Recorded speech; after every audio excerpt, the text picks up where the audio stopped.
Assalamualaikum warahmatullahi wabarakatuh. Saat ini saya berada di Cagar Budaya Goa Jepang, guys, yang berada di seputaran daerah Kelungkung. Nah, berbicara tentang goa Jepang ini selain di Pulau Bali, ada sejumlah peninggalan goa Jepang di Indonesia.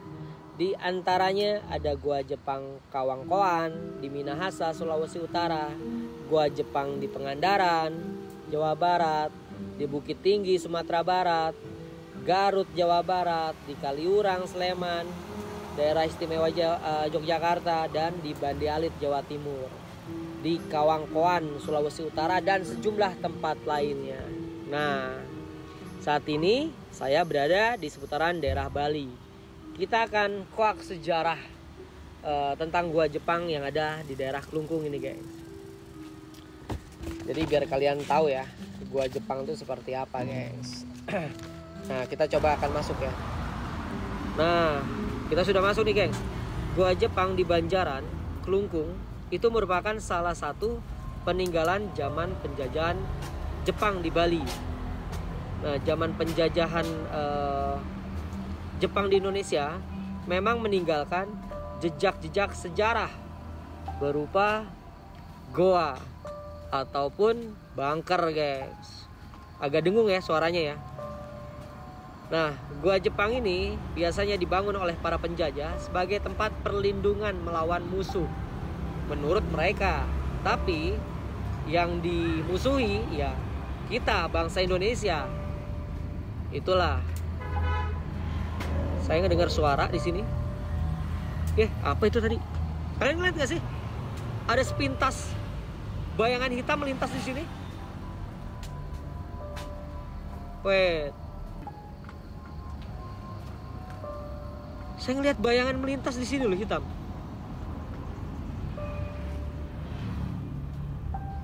Ini goanya ini kalau kita masukin tuh agak sedikit, astagfirullahaladzim, kampret. Kelawar nih, suwe banget. Nah, selanjutnya guys, Goa Jepang di Kelungkung itu saat ini itu dijaga dengan baik. Sebagai apa? Sebagai tempat peninggalan sejarah. Sejarah dari masa lalu yang kelam. Aduh. Ada suara. Bikin kaget lah ini. Apa namanya? Kelelawar nih. Bahkan sekarang Goa Jepang ini menjadi salah satu tujuan wisata yang unik. Yang apa? Yang dianggap seram dan angker di salah satu pulau yang berada di seputaran daerah Bali. Ini agak was-was nih saya nih. Karena saya tuh baca artikel, guys. Makanya saya kunjungi tempat ini. Nggak hanya sebatas mengungkap mitos, tapi memperkenalkan bahwa di Pulau Bali ini juga ada Goa Jepang. Apa ini ya? Oh, ada yang ritual di sini.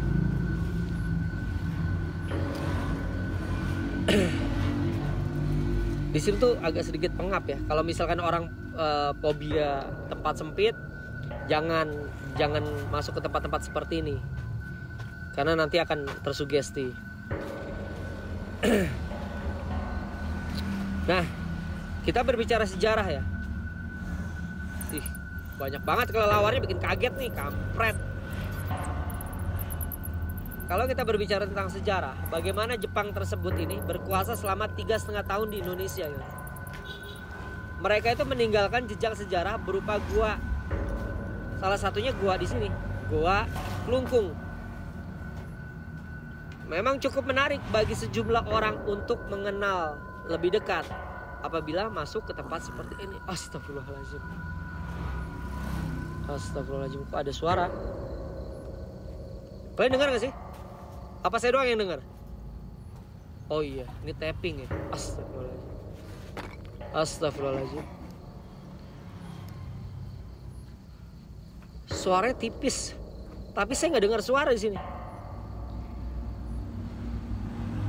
Gak usah nakutin ya. Kelelawar banyak banget sini. Baunya tuh kayak bau amoniak, guys. Bau kotoran kelelawar. Nah, gua ini dibuat pada awal kekuasaan Jepang. Kalau nggak salah sekitar tahun 1941 sampai 1942. Dibuat sebuah tebing tuh. Tebing yang melengkung yang mengikuti kontur dari jalan ini. Astagfirullahaladzim. Gak usah nakutin ya. Saya tuh mau ngungkap sejarah di sini, nggak mau nyari setan. Lokasinya sendiri itu berada di pinggir jalan raya utama yang menghubungkan antara Kabupaten Klungkung dan Gianyar. Astagfirullahaladzim.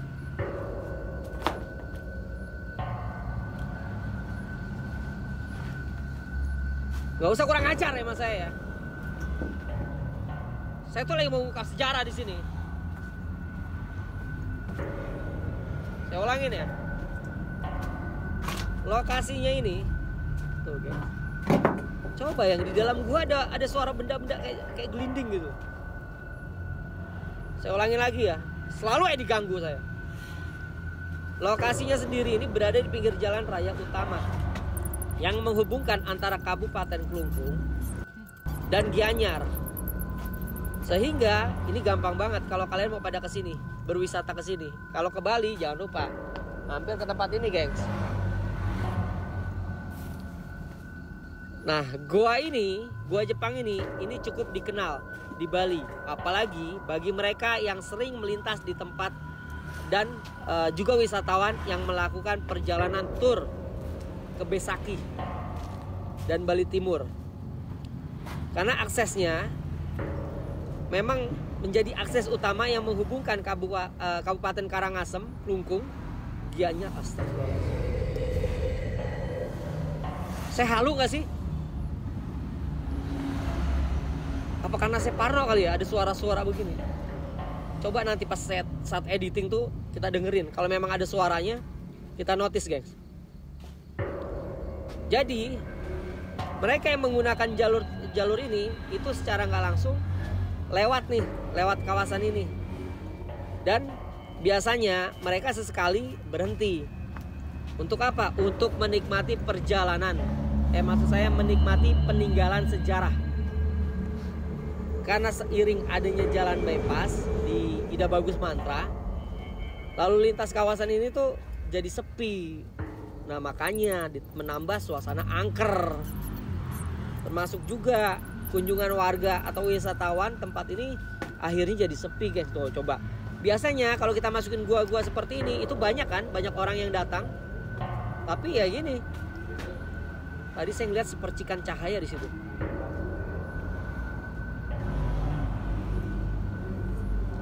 Nah, sepinya pengunjung ke Gua Jepang ini termasuk juga tidak ada penjaga. Saya dengar suara orang ngobrol di situ. Atau sekedar warung makanan dan minuman. Akhirnya membuat suasana dalam gua yang gelap, cukup seram dan terkesan angker ini. Makanya nggak jarang orang itu berani masuk seorang diri. Seperti yang saya lakukan, guys. Karena apa? Ya karena sudah ada jalan yang menghubungkan antara Kabupaten Karangasem, Klungkung, Gianyar dan Denpasar. Sehingga salah satu gua ini menjadi tempat yang jarang dilalui, guys. Padahal ya, walaupun tempatnya seperti ini nggak sedikit juga orang-orang datang untuk astagfirullahaladzim. Ada suara di sini.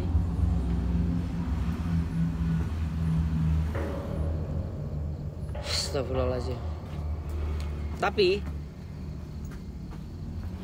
Gua Jepang ini tuh cukup tertata dengan rapi. Termasuk juga kebersihannya.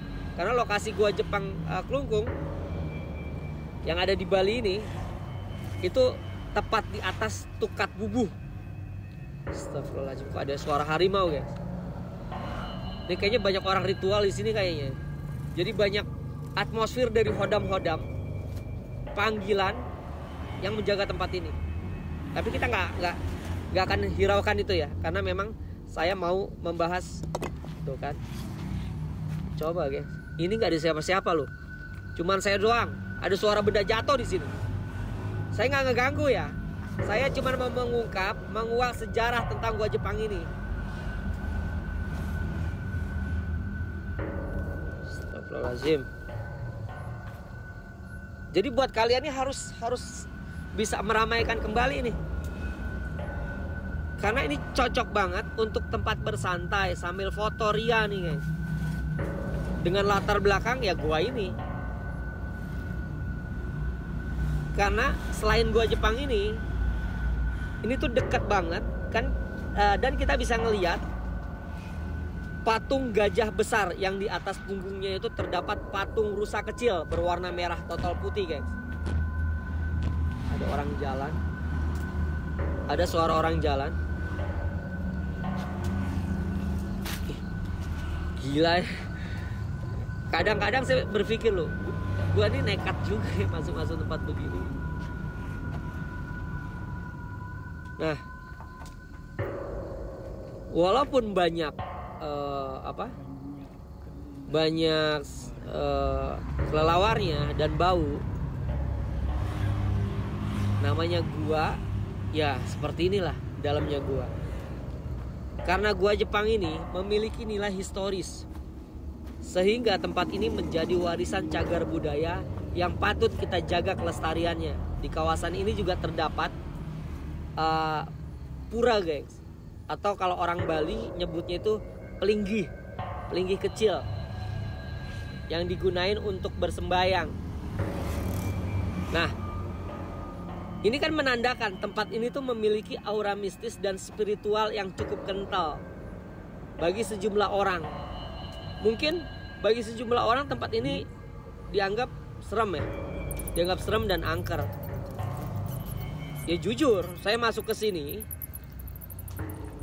atmosfernya itu nggak bisa dibohongin, karena ada daya tarik tersendiri yang membuat perasaan itu menjadi takut.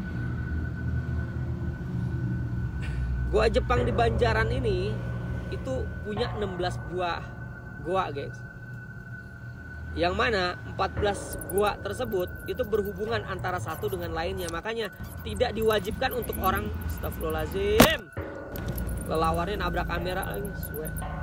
Nah makanya tidak disarankan untuk orang masuk seorang diri ke tempat ini guys. Karena apa? Karena takutnya nyasar. 14 buah goa di tempat ini ya, itu berhubungan antara satu dengan lainnya, sehingga membuat lorong yang memanjang.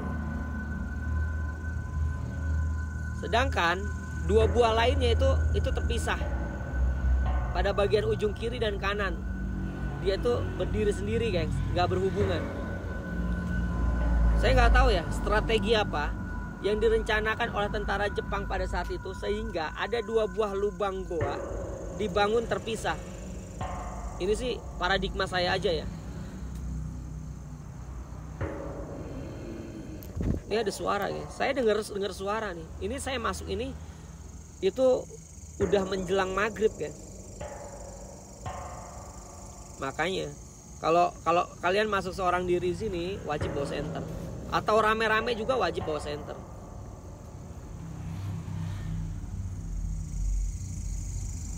Kalian bisa lihat ya. Jadi ini nggak disaranin untuk orang-orang yang panikan ya, fobia apa namanya? Saya nggak dengar suara. Fobia seperti tempat gelap, terus lorong sempit, ini tidak diwajibkan karena bahaya. Nanti datang tingkat stres. Kalau datang tingkat stres nggak bisa berpikir secara logika. Jadi untuk kalian yang mau datang ke tempat ini guys, di sini tuh nggak usah khawatir. Lahan parkirnya ini cukup buat pengunjung yang ingin menikmati sensasi wisata. Wisata apa ya? Wisata unik di Goa Jepang ini. Karena bangunan yang dulunya tempat penyedia makanan dan minuman, juga tempat pedagang souvenir,